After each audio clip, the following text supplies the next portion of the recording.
tərtərə. Seyri açıq təbiətin mənzərədir mənzərə.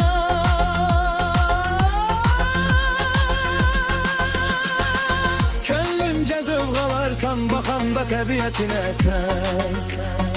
Ruhun elədin cənər harda var eləməməzkən.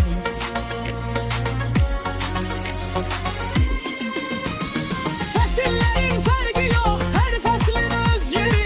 Tərtərə gəl tərtərə, suyu havası gözəldir. Kiçik rayon olasa da çox böyükdür Atsanı.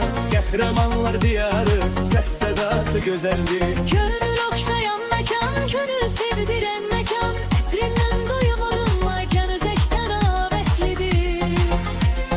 Qolay pərdə mehriban, insanları dəyərli. Dar günündə yanında dosta səxavətlidir. Torpağına bağlıdır, düşmənə gəlmiş sinə. Şir ürəkli tərtərin, igidlərin var sənin. Yazıb azadlıq sözün, tarixə qan izilə.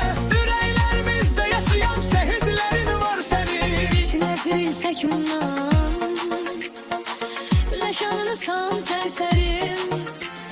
Səni tanıyanlar bilir, igid qəhrəman diyar. Nə qədər döyüşlər görüb, çəkilmədin heç geri. Çün bu adınla sənin leyləyir iftixar. Nə qədər ürəyin istəyir, gəlib qonaq qal ginən. Gözümüz üstə yerin var, dost dediyimiz insana.